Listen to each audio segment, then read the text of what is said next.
Self compassion, it sounds like the latest wellness trend, right? But research shows that 78% of people are significantly harsher on themselves than they would ever be to others. And this internal criticism is actually holding us back from real growth. That's fascinating because it challenges everything we've been taught about motivation and success. Most people think being tough on themselves is the key to improvement. You know what's really interesting about this? I was just reading about Kristin Neff's research, and she found that self compassion actually leads to better performance outcomes than self criticism. It's completely counterintuitive to how most of us operate. Well, let's break this down. What exactly do we mean by self-compassion? Because I think there's a lot of misconceptions about it just being some kind of feel-good excuse making. That's exactly where the confusion comes in. Neff's research identifies three key components that make up true self compassion, and none of them involve making excuses. The first is self kindness, but it's not what most people think. How so? What makes it different from just being easy on yourself? Well, imagine you're coaching someone you really care about through a difficult situation. You wouldn't tear them down, right? But you also wouldn't just pat them on the head and say, there, there. You'd help them understand what went wrong and how to do better. That's what self kindness is about, being a good coach to yourself. That makes sense in theory, but how does this play out in real-world situations? Like when you make a serious mistake at work? Here's a concrete example. Let's say you mess up a major presentation.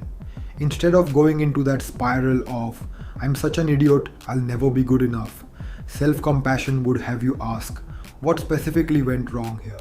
What can I learn from this? What resources do I need to improve? And that connects to the second component of self-compassion, right? The common humanity piece?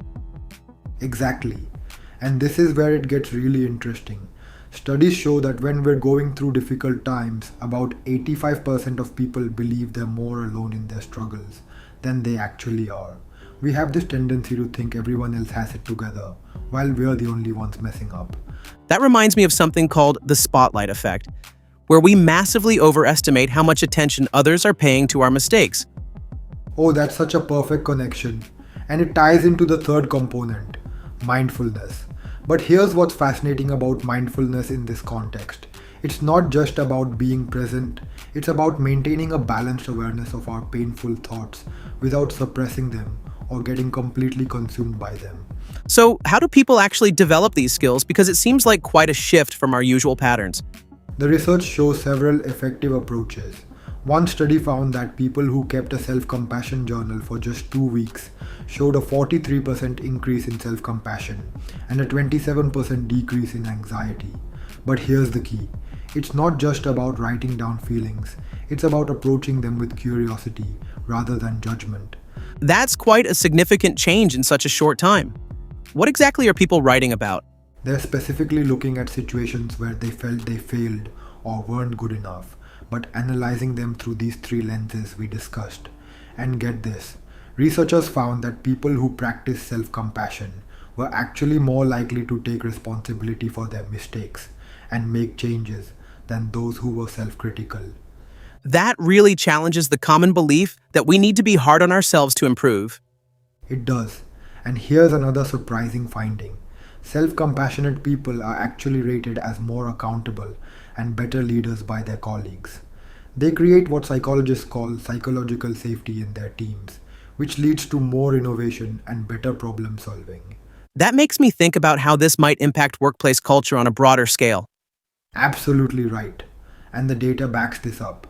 Companies with leaders who demonstrate self compassion see 34% lower turnover rates and 23% higher employee engagement scores. It's like this ripple effect.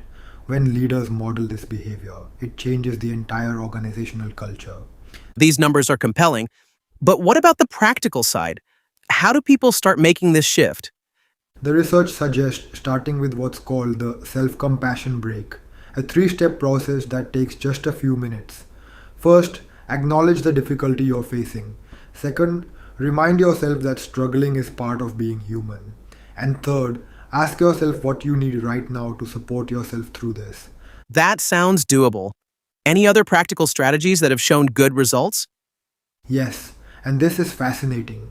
Studies show that simply changing your self talk from first person to third person can increase self compassion by 39%. So instead of saying I messed up, you'd say James messed up. It creates just enough distance to be more objective. That's such a simple but powerful shift. What about the long term benefits? Have there been studies on that? There have been, and the results are pretty remarkable. A longitudinal study over 5 years found that people who scored high in self compassion were 60% more likely to achieve their long term goals and showed greater resilience in facing setbacks. They were also 45% more likely to bounce back from major failures. Those are compelling statistics.